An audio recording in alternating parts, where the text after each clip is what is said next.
할렐루야. 한 주간도 잘 지내셨습니까? 오늘은 저와 함께 왕들의 이야기 마지막 강의 남유다의 해도 떨어진다, 떨어지다 이렇게 함께 공부하도록 하겠습니다.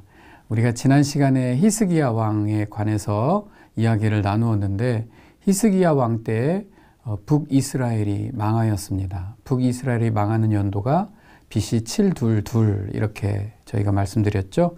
또 바로 옆에서 그 북이스라엘이 멸망하는 것을 지켜보던 남유다가 할 일은 그냥 잘하면 되는 겁니다. 그 길을 가지만 않으면 되는 거였는데 그럼에도 불구하고 그 길을 걸어간다면 남유다는 어리석은 것입니다. 그러니까 왕만 어리석은 것이 아니라 백성들도 같이 어리석은 거죠. 왕이 우상 숭배를 하고 잘못된 길을 걸어가도 백성들이 깨어 있으면 되는데 세상은 그렇게 움직이는 것 같지가 않습니다. 결국은 남유다도 그 길을 따라가는지, 그 길만 가지 않으면 되는데 그 길을 따라가게 되는지 안 되는지, 오늘 또 이제 마지막 시간이지만 또 왕들의 이야기 하나씩 짚어가면서 저와 함께 이야기를 나누도록 하겠습니다. 이제 저물어 가는 남유다. 남유다도 그 길을 잘만 가면 되는데 제목이 저물어 가는 남유다로 되어 있네요. 히스기야의 왕의 눈물의 기도로 시작이 됩니다. 히스기야 왕 이야기가 아직 좀 남아 있어요. 히스기야 왕의 눈물의 기도, 히스기야 왕이 죽을 병이 났다. 어느 날 히스기야 왕이 죽을 병에 걸렸습니다. 그런데 그때가 정확하게 언제인지 나와 있지는 않아요. 그냥 그때에 이렇게 나와 있습니다. 히스기야가 병들어 죽게 되매 아모스의 아들 선지자 이사야가 그에게 나와서 이르되 여호와의 말씀이 너는 집을 정리하라. 네가 죽고 살지 못하리라 하셨나이다. 이게 반드시 죽는다는 메시지를 어느 날 히스기야가 받게 되고 자신의 병을 안고 하나님 앞에 기도를 하게 됩니다. 이때 이 히스기야의 기도가 그 유명한 히스기야 왕의 눈물의 기도였다라는 거죠. 그리고 하나님 앞에 진실되게 기도하면서 주께서 보시기에 선하게 행했던 것을 기억하여 주옵소서 이렇게 하나님 앞에 매달리게 되는 것입니다. 그리고 하나님은 히스기야의 눈물 어린 기도를 들으시고 15년간 생명을 연장해 주십니다. 그런데 이 히스기야의 생명을 연장해 주신 이유를 분명하게 밝히시죠.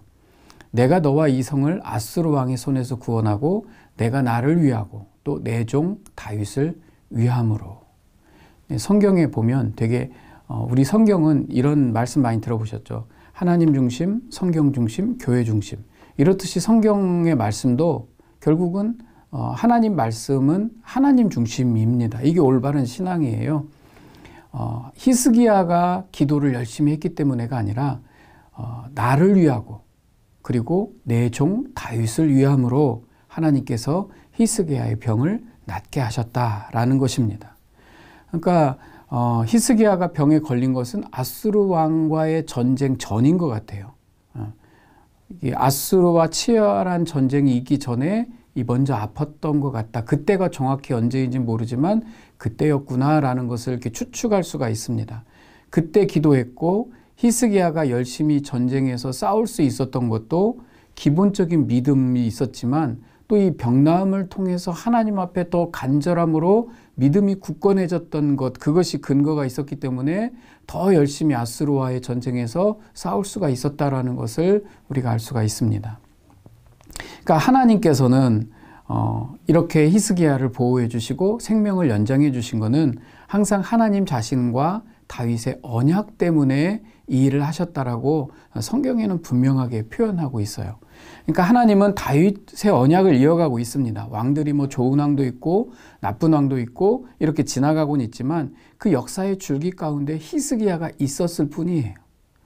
사람들은 이 부분을 이해하기가 참 쉽지가 않습니다. 그러니까 우리 개인의 역사를 이해할 때도 이 부분을 이해하기가 어렵죠. 왜냐하면 우리는 나는 이 인생의 역사가 내가 중심이거든요. 내 중심으로 생각하고 나를 중심으로 모든 걸 해석하는데 성경은 하나님을 중심으로 해석해 나가고 있기 때문에 이 성경의 역사, 하나님이 이끌어 가시는 모든 인류의 역사를 우린 이해하기가 어려울 수 있습니다. 그러나 우리는 이 성경을 통해 왕들의 이야기를 통해서 이 왕들의 이야기 가운데 있는 하나님의 열심, 하나님의 일을 이어가고 있는 이 사실을 분명하게 깨달아 알아야 됩니다. 남은 자는 예루살렘에서부터 나올 것이요 피하는 자는 시온산에서부터 나오리니 여호와의 열심이 이 일을 이루리라. 자, 히스기야가 내 생명이 연장받았습니다. 하나님 앞에 그 약속의 징표를 또 구합니다. 해 그림자가 10도 뒤로 물러가게 해주세요. 이렇게 말하죠. 앞으로 10도 가는 거는 뭐 당연한 자연의 이치지만 거꾸로 뒤로 가게 해주세요. 시간을 거꾸로 뒤돌려 주세요. 뭐 이렇게 말을 한 거거든요. 그런데 그 기도를 들으신 하나님께서 그 태양을 10도 뒤로 물러가게 하셨다라는 겁니다. 이 태양이 뒤로 물러갔다라는 것은 하나님이 창조 질서를 뒤집으셨다는 얘기죠. 이게 와 기적이다 이걸 말하는 게 아니라 하나님이 지금 이 일을 얼마나 소중하게 여기고 계시다라는 것을 읽어낼 수가 있어야 됩니다. 그러니까 하나님은 지금 하나님의 열심을 보여주시는 거예요. 히스기야의 병이 나았다 이게 중요한 게 아니라 하나님은 히스기야 왕의 역사를 통해서 이스라엘 역사, 남유다의 역사를 통해서 이루어 가시는 일이 얼마나 하나님 앞에는 소중하고 심각한 일인지를 우리에게 보여주고 있는 것입니다. 그래서 우리는 그것을 꼭 기억을 해야 됩니다. 이 강의를 통해서 저는 이 하나님의 마음, 하나님의 열심, 왕들의 이야기라고 제목을 지었지만 하나님의 이야기를 전하고 싶어요. 저는 이 강의를 듣는 분들이 그것을 이렇게 좀 느끼고 이렇게 건졌으면 좋겠습니다. 저는 강조를 막 하고 싶은데 강조할 길이 없습니다. 여러분들이 그것을 캐치를 해주셨으면 좋겠어요. 그래서 우리 신앙생활에는요, 항상 큰 책임이 뒤따릅니다. 히스기야 왕이 병 나은 것도 참 중요하지만 그거보다는 하나님이 이렇게 심각하게, 시리어스하게 이 땅의 일들을 이뤄가고 있으시는 이 일을 히스기야는 심각하게 받아들였어야 되는 거죠. 단순히 병이 낫는 것이 아니라 역사를 이끌어 가신 하나님의 열심을 읽어냈어야 됩니다. 근데 사람들은 이 일을 잘 이어가지를 못해요. 히스기야 왕은 어땠을까요? 10도 뒤로 물러가는 그 엄청난 일을 자기가 요구하고 받았음에도 불구하고 이제는 정말 그 하나님의 열심만 따라가면 되는데 잘 따라가는지 한번 볼까요? 두 번째, 히스기야 왕의 교만. 이 제목으로 바로 뒤집히는 거죠. 이 히스기야 왕이 병이 나왔습니다. 엄청난 일인 것 같아요. 그래서 바벨론에 있는 사자들이, 바벨론에 있는 사람들이 이 병을 축하하러 바벨론 왕이 신하들을 보내고 특사를 보내는 거죠. 그래서 이제 바벨론의 특사들이 남유다의 왕에게 와서, 히스기야에게 와서 병이 나은 것을 축하한다 하고 축하 사절단을 보내고 친밀한 관계를 이렇게 과시를 했던 것 같습니다. 병이 나았어요. 하나님의 열심을 따라가야 되는데 히스기야가 병도 나았고 자기가 이제는 모든 게 회복되고 뭐든지 할 수 있을 거라는 생각이 들었던 모양입니다. 그래서 한껏 마음이 고무된 히스기야 왕이 특이한 행동을 해요. 자기를 과시하고 싶었던 모양입니다. 그래서 바벨론에서 온 특사들에게 자신의 모든 비밀스러운 일들을 다 보여주게 되는 거죠. 히스기야가 부와 영광이 지극한지라. 뭐 되게 많았어요. 그래서 이 모든 걸, 이는 하나님이 그에게 재산을 심히 많이 주셨음이며 하나님이 히스기야에게 많이 주셨어요. 그래서 히스기야 왕이 부와 영광을 누리고 있었는데 이것을 다 자기가 한 것처럼, 하나님의 은혜가 아니라 자기의 업적인 것처럼 이 바벨론 특사들에게 과시를 했다라는 겁니다. 요즘 말로 말하면 유다 나라의 1급 비밀을 다 보여줬다, 이렇게 표현할 수가 있습니다.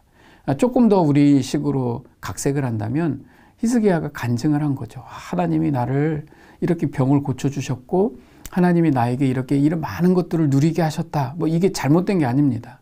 그런데 이렇게 간증을 막 하다 보니까 하나님을 높인 것이 아니라 자기의 부와 영광을 자랑하는 지경에 이르게 되었다.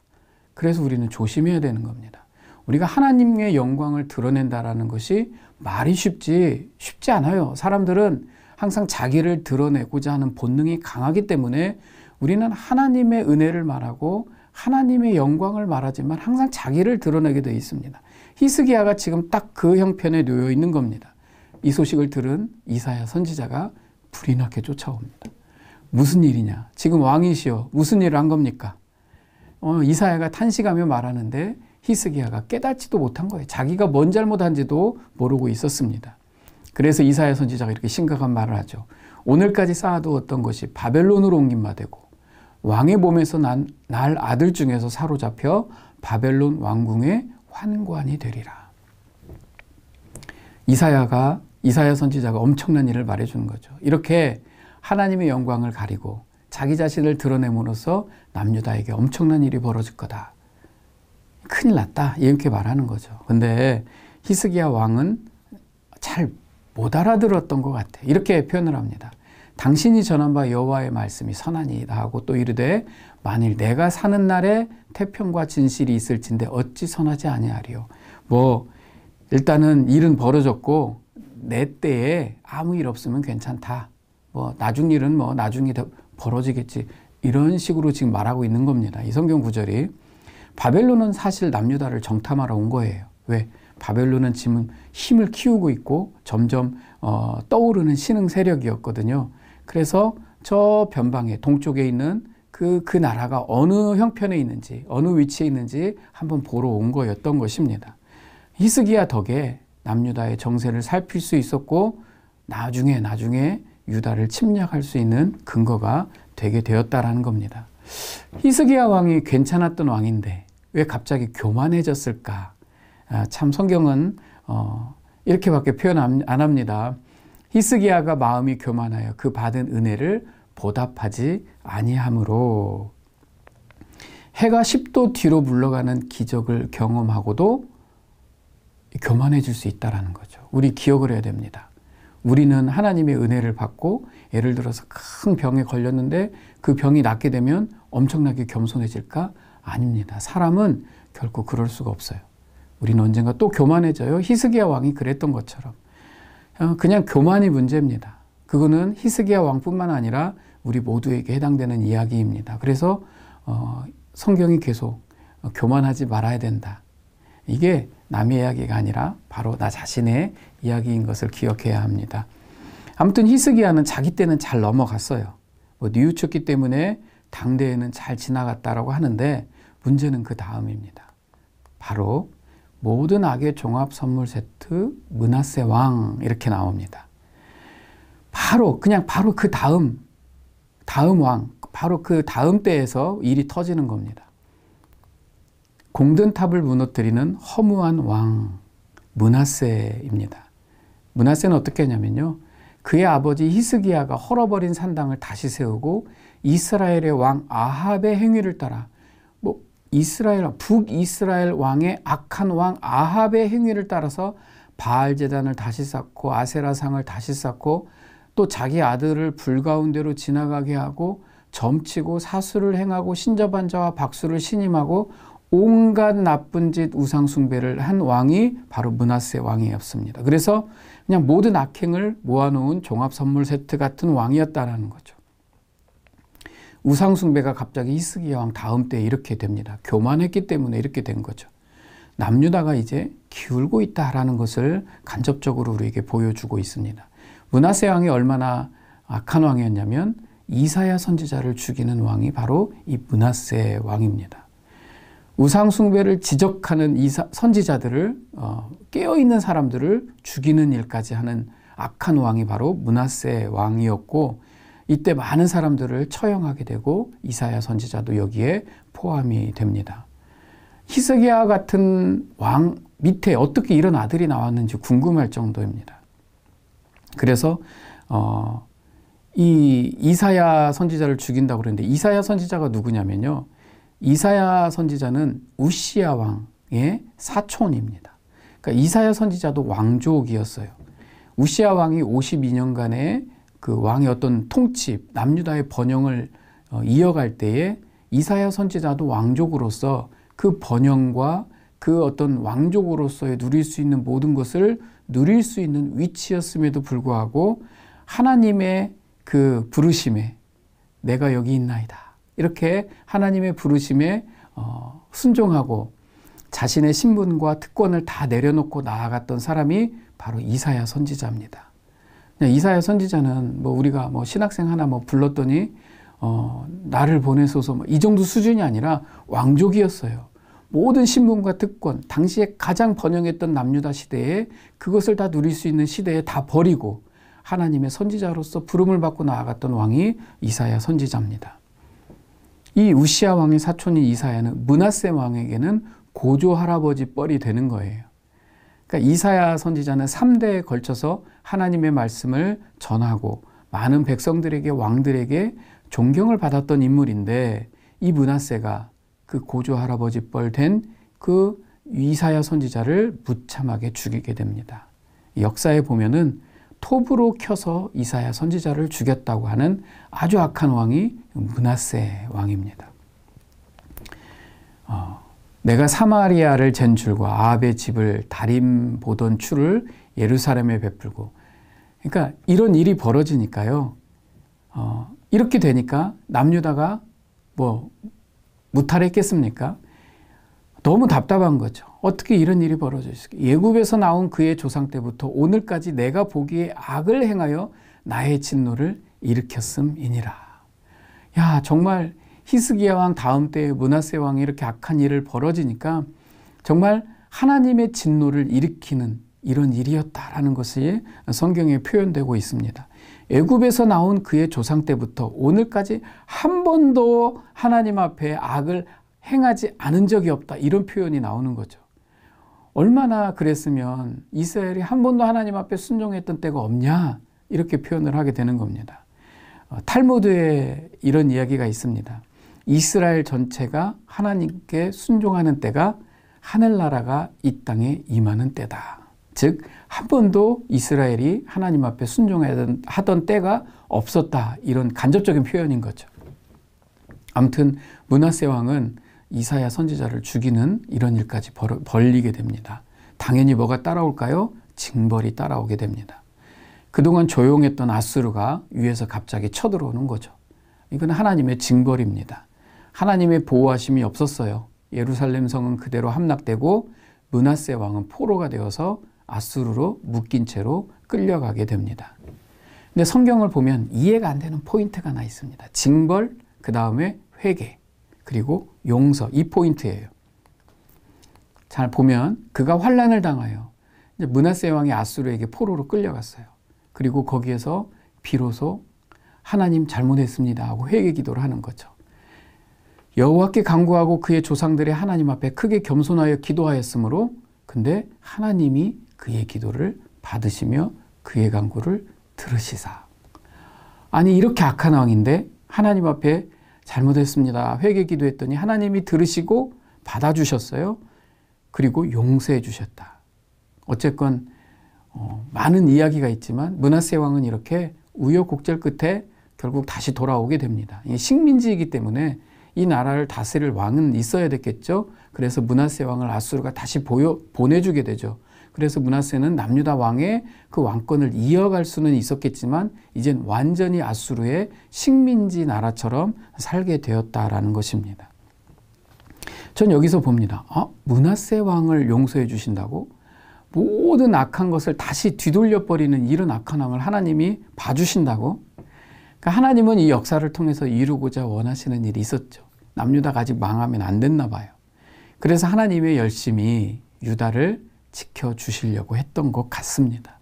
유다의 혈통은 이렇게 이어져 가고 있는 거죠. 그래서 므낫세 왕은 포로에서 풀려나서 다시 와서 왕권을 유지합니다. 완전히 아수르에 빌빌대며 속국으로 이렇게 살아가게 되는 겁니다.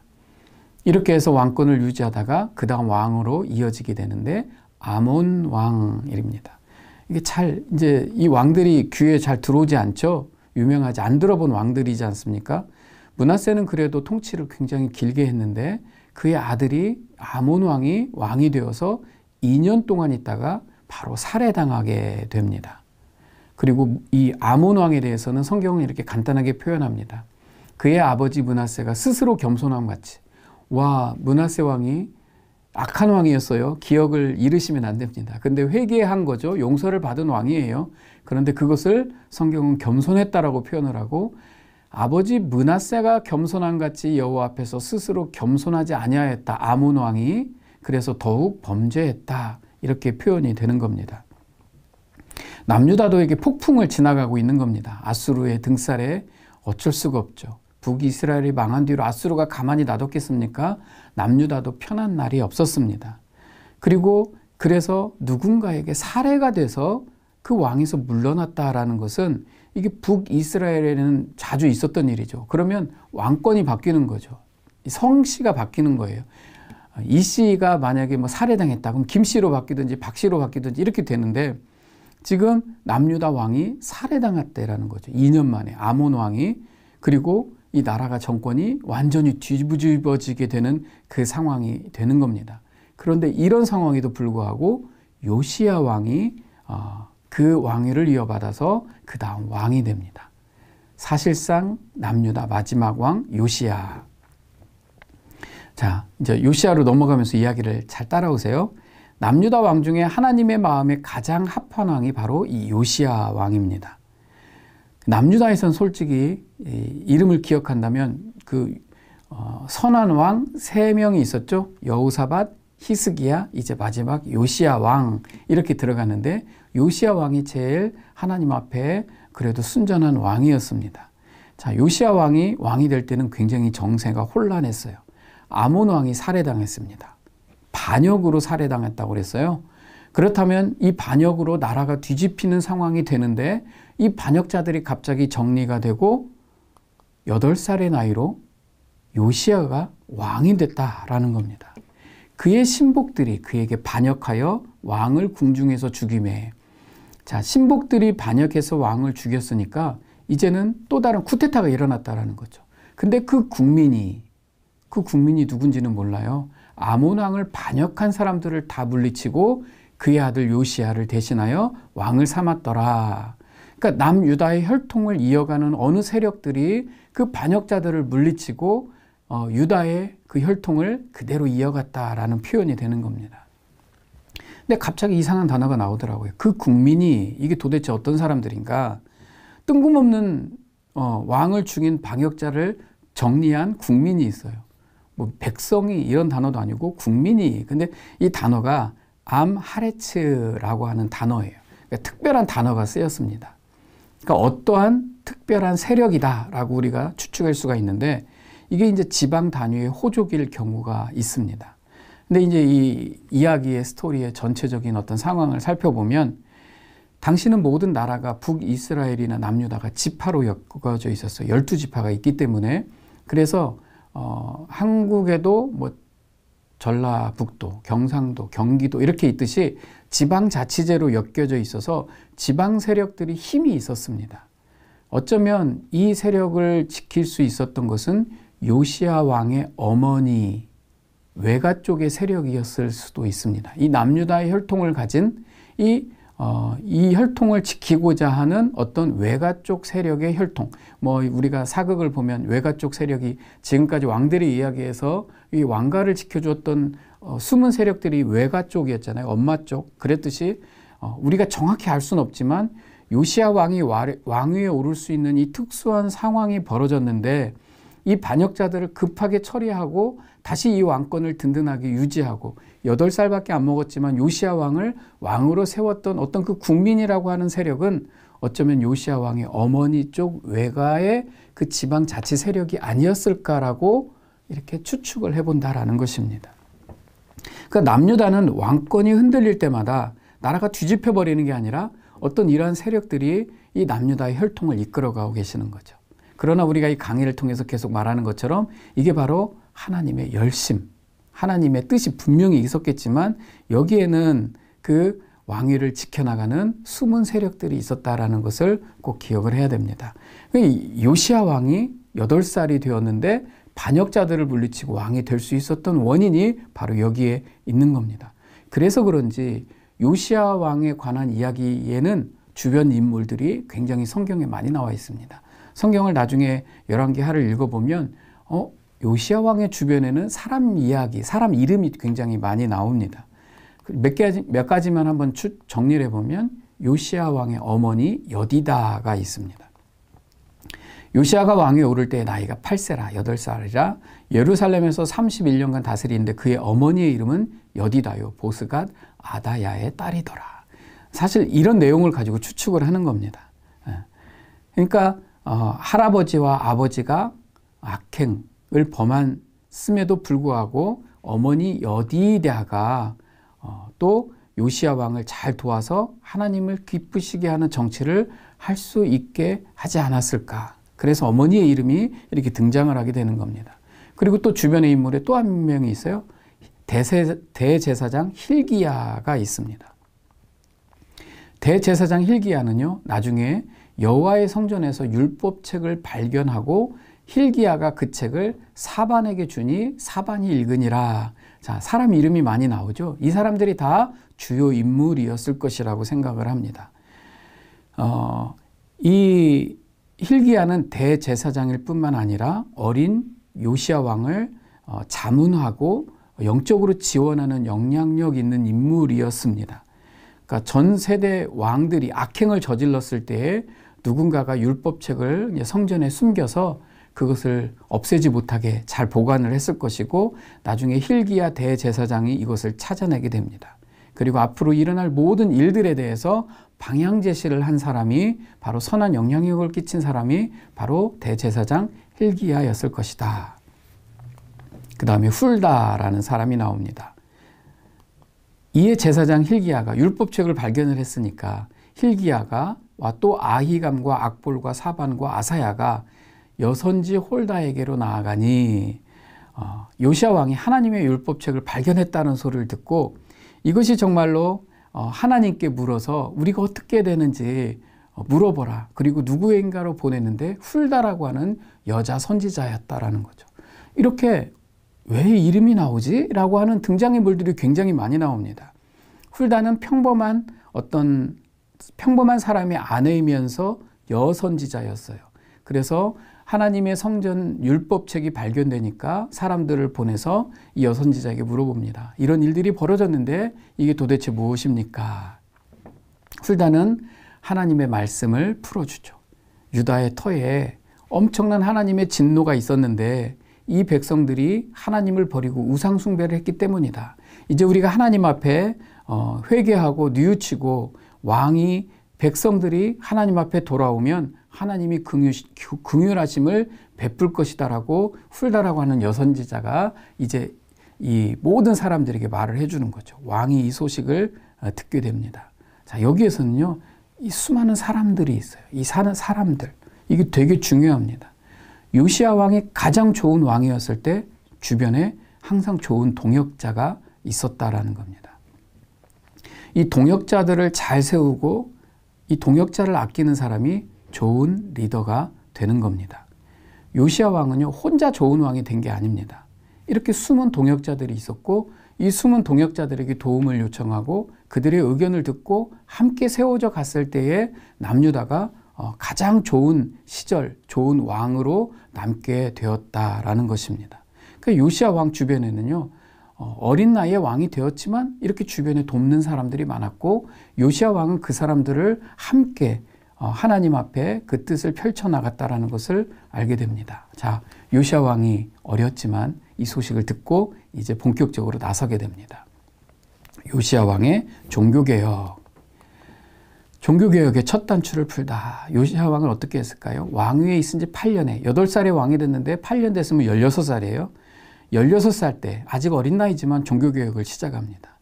악의 종합선물 세트라고 했던 므낫세 왕이 저질러 놓은 나라꼴이 말이 아니었어요. 그래서 남유다에 세워놓은 모든 우상들과 모든 악한 그냥 그 우상 숭배했던 모든 흔적들을 하나씩 지워나가고 정결하게 합니다.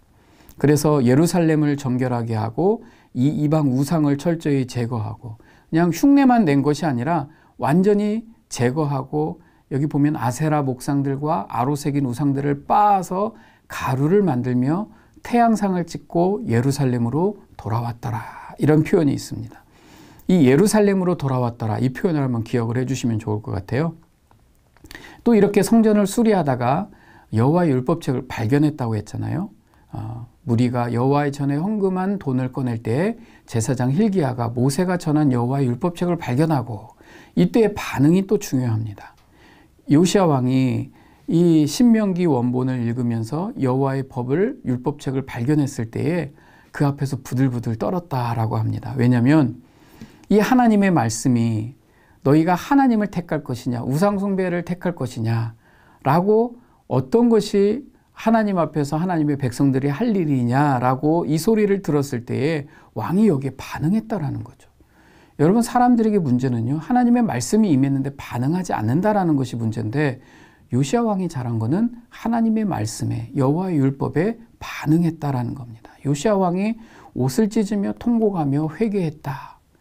그리고 너희는 가서 나와 백성과 온 유다를 위하여 이 발견한 책의 말씀에 대하여 여호와께 물으라. 그래서 나중에 훌다 여선지자에게 가서 물었던 그런 일들이 있었다라는 거죠. 그리고 율법대로 철저하게 이 개혁을 단행하게 되는 것이 바로 요시야 왕입니다. 율법대로 철저한 개혁을 단행하게 됩니다. 우상을 섬기던 물건, 산당, 사람들까지 모두 제거를 하게 되고요. 과거의 왕들이 차마 제거하지 못했던 모든 우상들을 제거하고 북이스라엘의 여로보암이 만들어놨던 베델의 제단까지도 다 제거하는 게 바로 요시야 왕이었습니다. 이 이유가 뭐냐면 여호와의 성전에서 발견한 책에 기록된 율법의 말씀을 이루기 위해서, 이게 요시야 왕의 목적이었습니다. 요시야 왕은요, 남유다에서 가장 선한 왕이었습니다. 우상을 척결할 뿐 아니라 그동안 지키지 못했던 유월절을 회복하고 예루살렘의 성전의 기능도 회복한 왕이었어요. 요아스 왕이 어릴 때 우리가 들었잖아요. 황폐한 성전에서 몰래 길러져서 6년 동안 길러졌던 것. 즉 그게 뭐냐면 이 예루살렘 성전이 그냥 성전의 역할을 잘 못했다라는 거죠. 그런데 요시야 왕 때에 이 성전을 정결하게 했다. 다시 이 성전이 성전의 역할을 할 수 있도록 만든 왕이 바로 요시야 왕이었다라는 겁니다. 그게 뭐냐면 예루살렘 중심의 신앙을 회복하게 했다라는 겁니다. 당시는 중앙집권제이기보다는 지방자치제라고 표현하는 게 좋을 것 같습니다. 그래서 지파별로 힘이 분산되어 있었어요. 그래서 이렇게 예루살렘 중심의 어떤 좋은 왕이 우상 숭배를 척결하고 나름대로 정화운동을 벌여도 예루살렘 근처만 할 수 있지만 저 지방까지는 손이 안 닿는 경우가 많이 있었습니다. 그런데 요시야의 개혁은 예루살렘뿐만 아니라 모든 지방까지 다 내려가서 그 우상 숭배하는 모든 것을 다 제거하고 정결하게 했다라는 겁니다. 그러니까 여호와의 율법이 발견되니까 일단 지방에 있는 모든 장로들을 예루살렘으로 모이게 합니다. 그리고 그들에게 하나님의 말씀대로 살 것을 약속을 받게 되고 그 다음부터 모든 지방의 사람을 보내서 우상을 척결하고 우상을 섬기는 제사장들을 다 처단하는 일을 예루살렘부터 모든 지방의 곳곳까지 이르게 하였다라는 것이에요. 그래서 요시야 왕은 거기 있는 산당의 제사장들을 다 제단 위에서 죽이고 사람의 해골을 제단 위에서 불사르고 예루살렘으로 돌아왔더라. 예루살렘으로 돌아왔더라. 이 표현이 뭐냐면 저 지방까지 다 그 일들을 하고 다시 예루살렘으로 돌아왔더라. 그러니까 지방자치제로 이렇게 힘이 분산되어 있었다면 다 예루살렘 중심으로 모으고 예루살렘을 중심으로 신앙생활도 할 수 있게 만들었다라는 거죠. 자, 이제 모든 정치, 모든 영적인 생활은 예루살렘을 중심으로 돌아가게 만들었다라는 것입니다.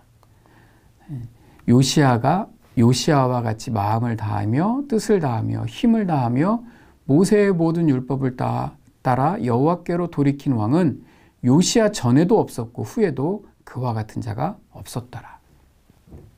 그냥 왕 하나를 딱 기억하라면 요시야 왕입니다. 이 요시야 왕을 우리가 기억을 해야 되는 거죠. 요시야 왕이 있었기 때문에 남유다의 정체성이 확립되었다고 말할 수가 있어요. 예루살렘 성전을 중심으로 하나님을 섬기고 예배하고 하나님의 절기를 지켜야 된다라는 정신을 요시야 왕 때에 딱 세우게 됩니다.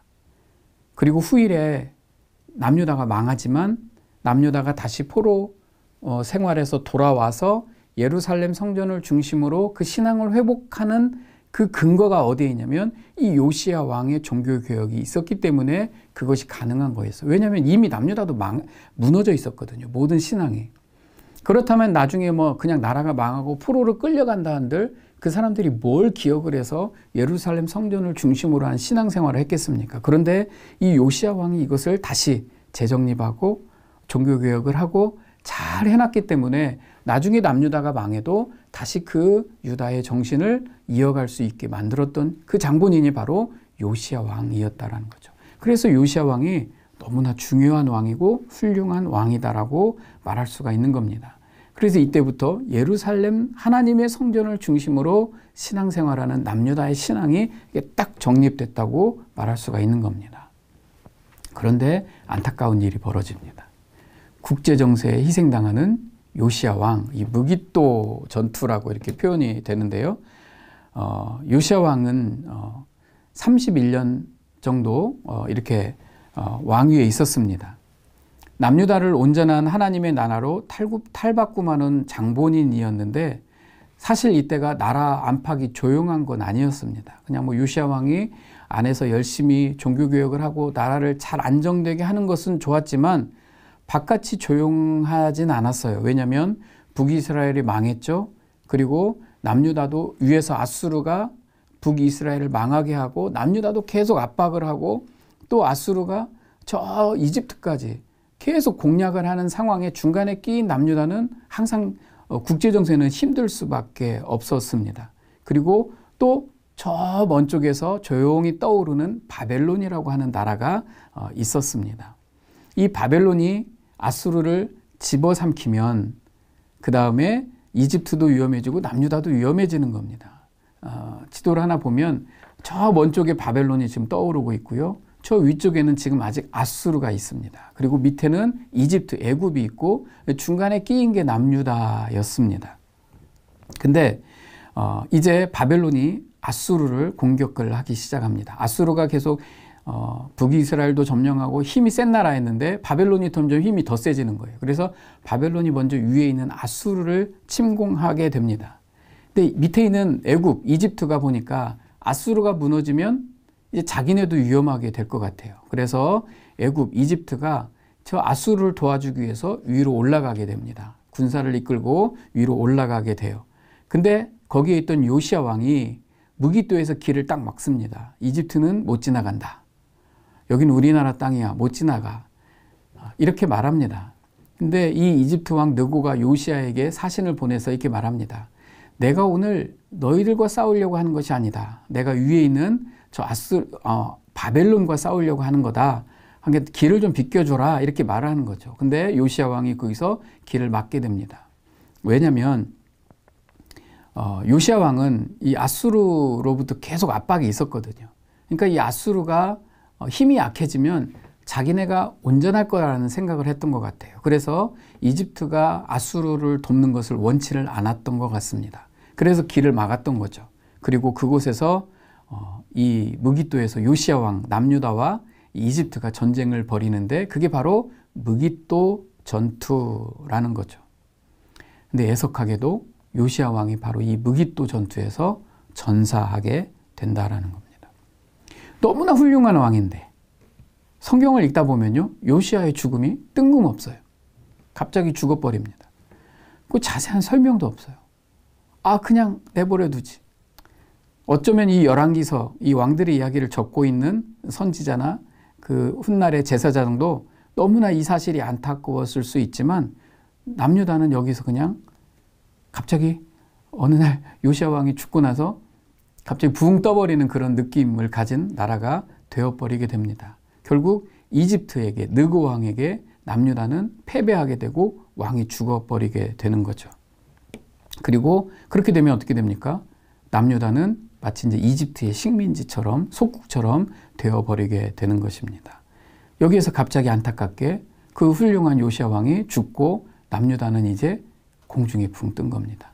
사실상 요시야 왕이 남유다의 마지막 왕이다라고 말을 해도 과언이 아닙니다. 자, 이제 남유다는 마지막 4명의 왕이 남았습니다. 여호야하스 17대 왕. 북이스라엘 몇 명에서 왕이 망했죠? 19명 왕제 19대 왕에서 북이스라엘이 망했습니다. 그렇죠? 호세아 왕 BC 722. 여호야하스는 남유다 17대 왕입니다. 남유다는 왕이 몇 명까지 있죠?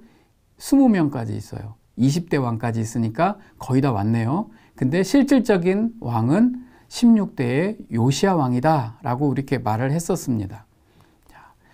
요시야 왕에게는요 4명의 아들이 있었습니다. 근데 갑자기 무기또 전투에서 요시야 왕이 죽으니까, 그리고 이집트는 어떻게 합니까? 아수르와 전쟁, 그 바벨론이 아수르를 밀고 내려왔을 때 그걸 도우러 갔기 때문에 이 전투를 끝내고 바로 위로 올라가서 또 다른 전투를 하러 올라가게 됩니다. 그리고 남유다는 완전히 혼란에 빠지게 된 거죠. 그 왕이 죽었으니까. 그때 누가 왕이 되냐면 요시야 왕에게는 1, 2, 3, 4 4명의 아들이 있는데 그 막내 여호야하스가 17대 왕이 됩니다. 이때도 누가 왕을 세웠을까? 왕이 갑자기 죽었는데 아까 말한 그 국민이 분명히 등장했을 것 같습니다. 그래서 남유다의 그 혈통을 이어가고, 나라가 이렇게 위험에 처했지만 그 혈통을 이어가는 의미에서 여호야하스 왕이 됐는데, 여호야하스가 왜 왕이 됐을까? 이렇게 그냥 추측을 해보면, 지금 이집트한테 지금 무기또 전투에서 진 거잖아요. 그러니까 지금 남유다 사람들은 이집트에 대해서 굉장히 적대감을 가지고 있었을 거기 때문에 이 아들들 중에서 가장 반 이집트 성향을 가진 왕자, 그게 바로 여호야하스였을 것이라고 생각을 합니다. 그래서 이 여호야하스 왕을 급하게 왕으로 세우게 됩니다. 근데 이제 위쪽으로 전쟁을 하러 올라간 그 이집트 느고 왕이 위에서 바벨론과 아수르 그곳에서 전투를 하다가 패하게 됩니다. 그리고 다시 내려오게 되죠. 전쟁에서 패하고 내려오면서 보니까, 남유다를 보니까 누가 왕이 세워져 있네요. 지들 맘대로 왕을 세웠네. 여호야하스라고 하는 왕이에요. 그래서 그냥 바로 폐위시켜 버립니다. 3개월 만에 여호야하스 왕을 폐위를 시켜버리고 자기들 마음에 합한, 자기들한테 좀 친 이집트 성향을 가진 왕을 하나 세우는데, 그게 바로 엘리야김이라고 하는 두 번째 아들이에요. 두 번째 아들인데 엘리야김. 그리고 자기들이 왕으로 세우고 이름을 여호야김으로 이름을 바꿔버리는 거죠.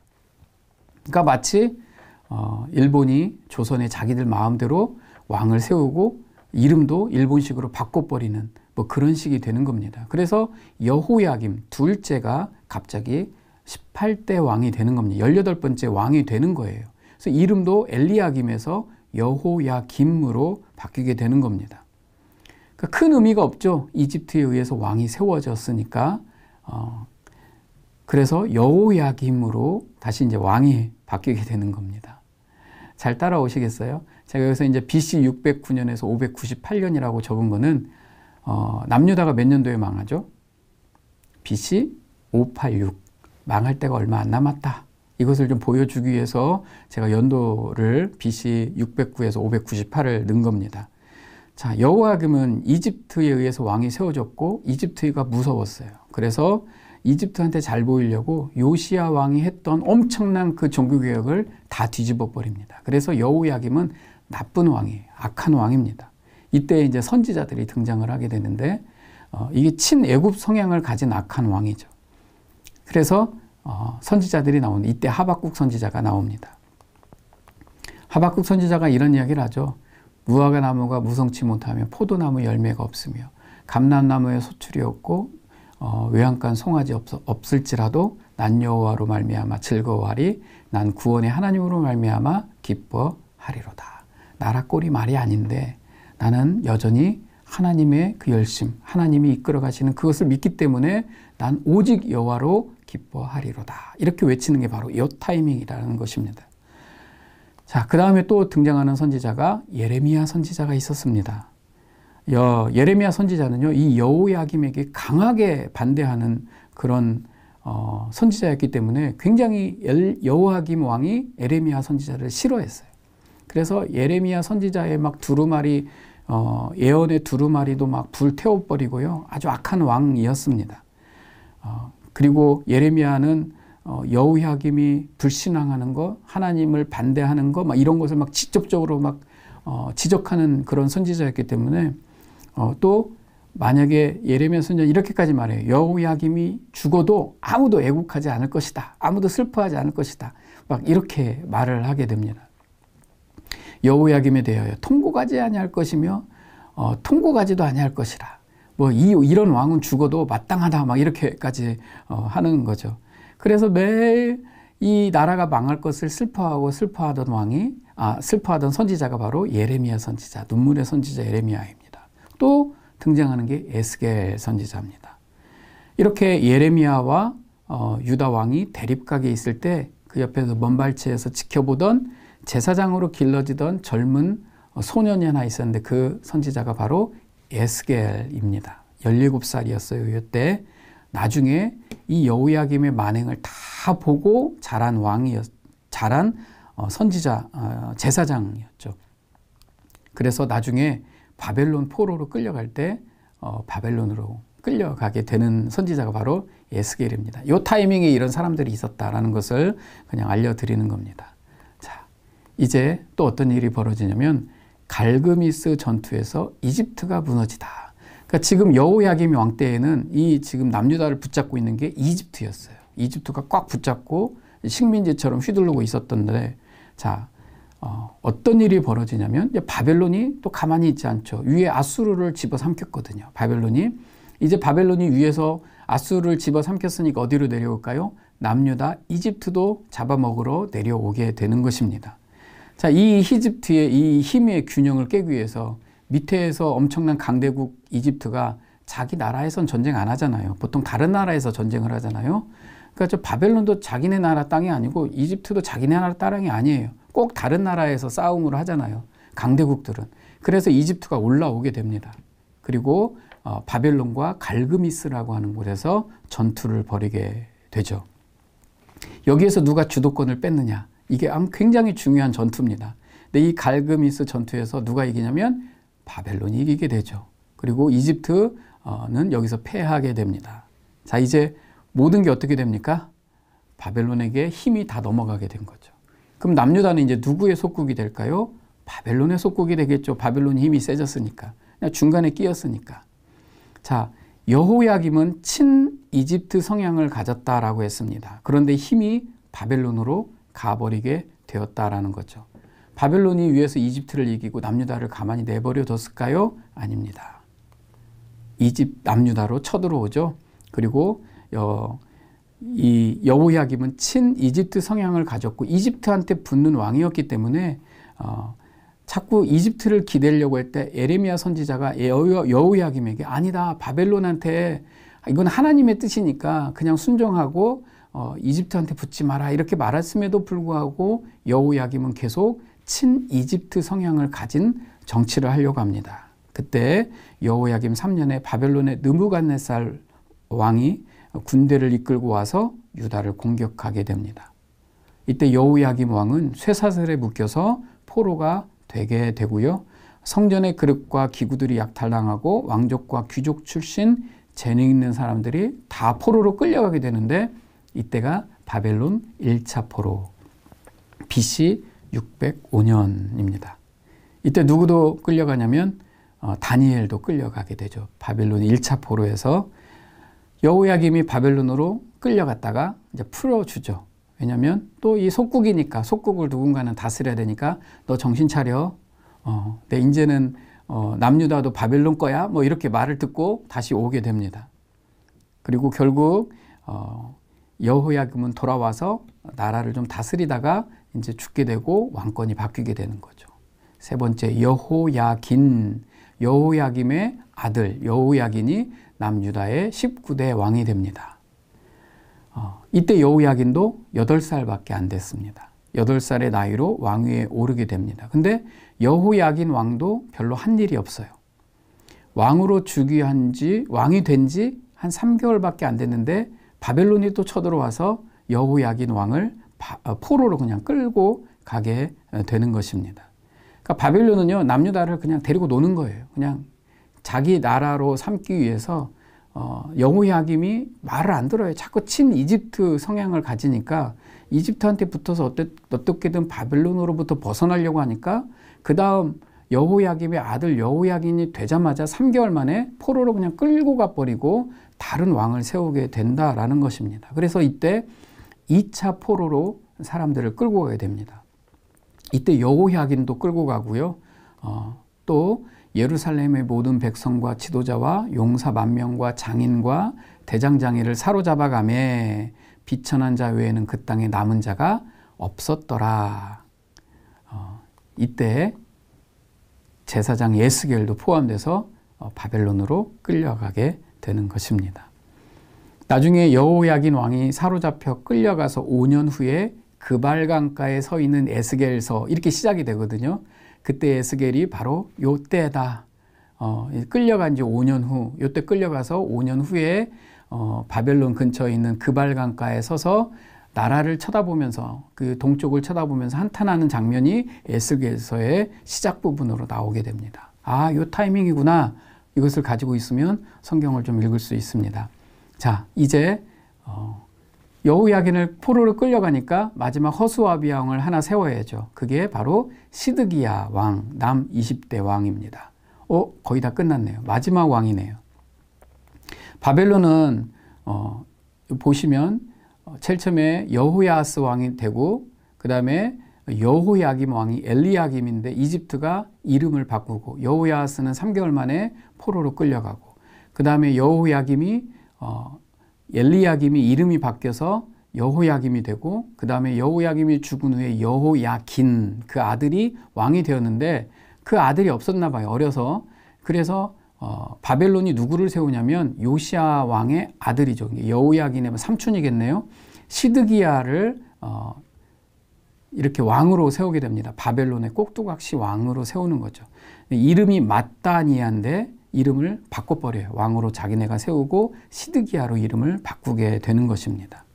자, 이 시드기야가 이제 마지막 유다의 왕이 되었는데 왕이 되었지만 자존심이 있잖아요. 그러니까 이 시드기야도 이 바벨론에 대해서 반역을 하게 됩니다. 시드기야도요, 이 나라가 나를 괴롭히니까 이 반대쪽에 있는 나라에게 붙어서 이 상황을 극복하고 싶었던 것 같습니다. 그래서 계속 이집트를 바라보고 있는 거예요. 예레미야 선지자는 이때도 있었습니다. 일관성 있게 메시지를 던져요. 이집트에게 붙지 마라. 지금 바벨론이 우리를 침공하고 우리가 바벨론 때문에 힘든 것은 하나님의 뜻이다. 그러니까 그냥 순종하고 그냥 이 상황을 지나가라 라고 말하는데 시드기야가 듣지 않고 계속 이집트를 바라보고 이집트에게 자꾸 힘을 빌리게 됩니다. 그러면서 바벨론에게 등을 돌리게 되죠. 반역을 하게 되는 겁니다.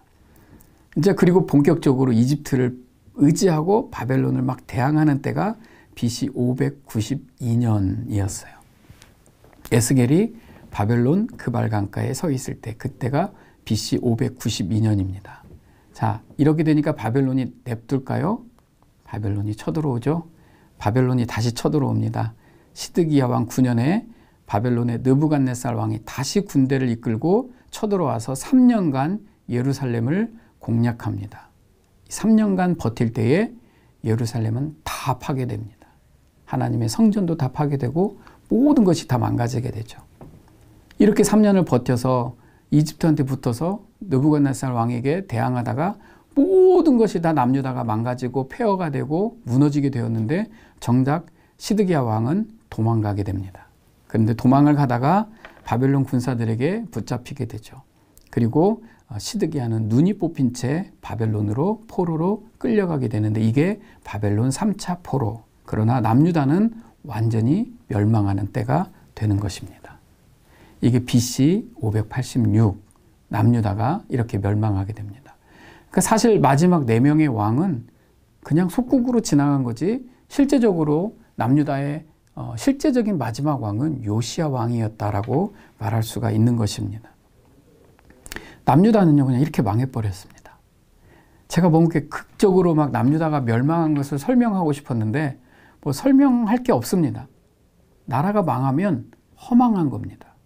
우리 이걸 알아야 됩니다. 망하는 건 쉽거든요. 망하면 허망한 거예요.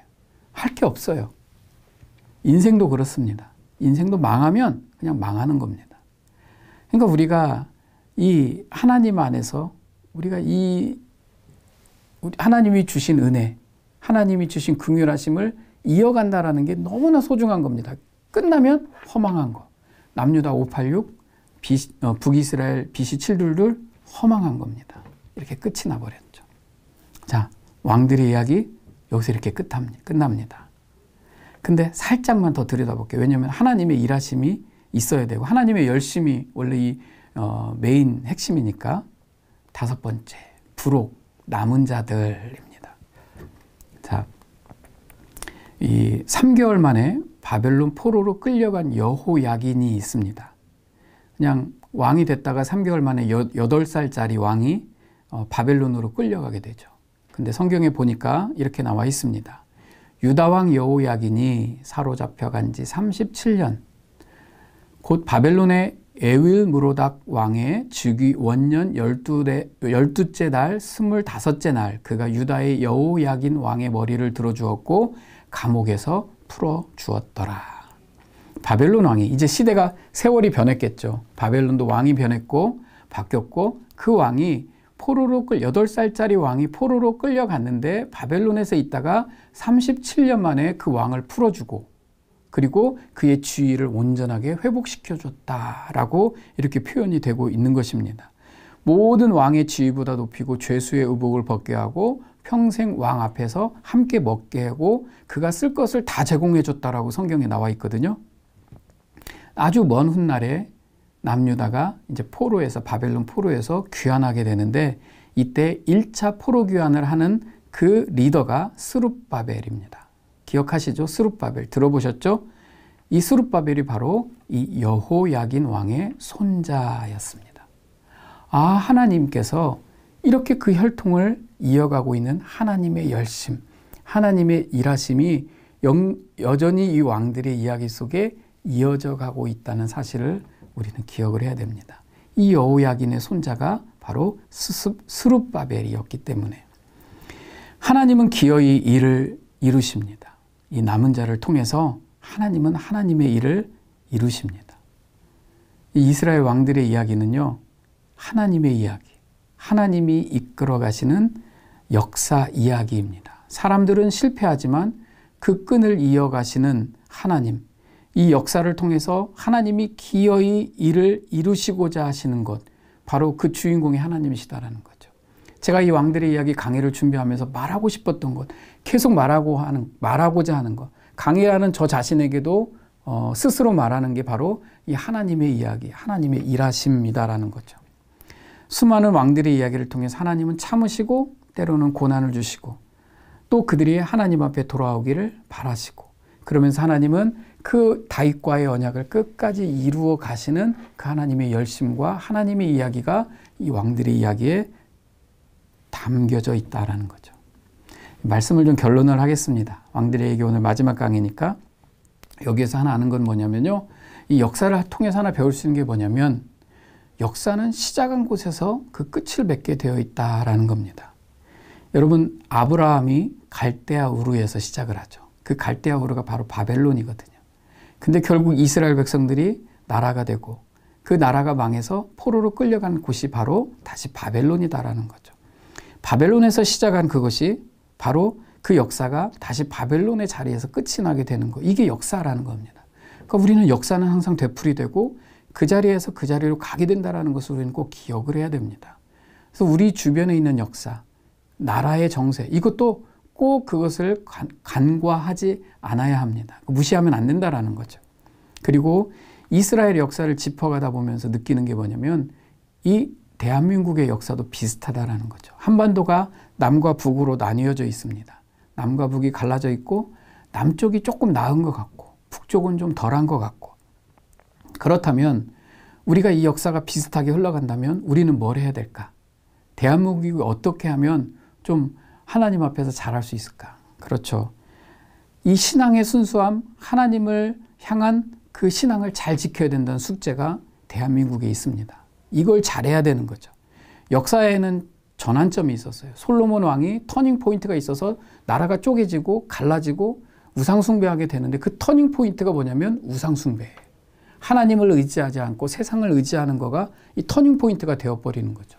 이 대한민국이 정말 좋은 나라로 뭐 나중에 뭐 세계를 이끌어간 나라가 된다 뭐 이런 거 하려면 뭘 잘해야 되냐면 세상을 의지하고 이런 거가 아니라 하나님을 향한 신앙이 순수하게 잘 유지가 되었을 때에 이 나라 이 민족이 제대로 된 역할을 할 수가 있게 된다는 것을 저는 이 이야기를 통해서 또 느껴지고 깨달아지는 부분입니다. 그리고 또 마지막으로 하나는 우리는 이 개인의 역사를 살아가고 있습니다. 제가 옆에다가 이렇게 연도를 했는데 앞에 연도는 다 정해져 있죠. 여러분들 태어난 연도입니다. 그런데 우리가 뒤에 끝날 연도는 아직 정해져 있지 않죠. 그리고 오늘 우리는 가운데 노란색 이 한 줄을 살아가고 있습니다. 이것이 바로 우리 개인의 역사입니다. 이 개인의 역사를 채우는 건 누구의 책임이냐면 바로 우리 자신들에게 있습니다. 나 자신에게. 그러니까 그 기간 동안에 인격이 만들어지고 관계가 세워지고 그 안에서 내 개인의 역사가 흘러가게 되고 언젠지 모르지만 그 마감하는 날이 분명히 우리에게 있는데 이게 우리에게는 개인적인 종말이 될 것입니다. 그러니까 이 중간에 이 줄, 이 노란 줄을 어떻게 할 것이냐 이것이 바로 우리의 책임이고 우리의 의무라는 겁니다. 이 왕들의 이야기를 통해서 아 왕들은 이렇네, 아 몰랐던 걸 배웠네 이것도 너무 중요하지만 이걸 통해서 나에게 주어진 나의 개인의 역사를 내가 어떻게 풀어나가고 어떻게 살 것인가 이게 너무나도 중요하다라는 것입니다.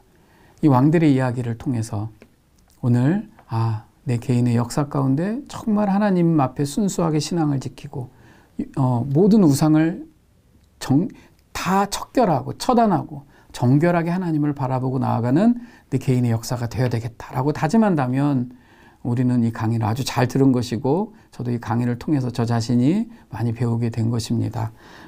오늘도 우리는 이 역사를 살아가고 있습니다. 승리하면 좋겠습니다. 승리하는 저와 여러분 되시기를 주님의 이름으로 축복합니다. 왕들의 이야기 강의를 여기서 마치도록 하겠습니다. 잠깐 기도하고 마치겠습니다. 하나님 감사합니다. 왕들의 이야기 강의를 또 8강이지만 함께 할 수 있도록 인도해 주시니 감사합니다. 왕들의 이야기 그 역사를 통해서 오늘 내 개인의 역사 가운데 하나님만 바라보고 하나님 중심으로 하나님의 그 열심을 기억하며 내 개인의 역사를 오늘 또 책임과 의무를 다하여 써가는 우리 모두가 될 수 있도록 인도하여 주시옵소서. 지금까지 함께 하신 주님을 찬양합니다. 감사합니다.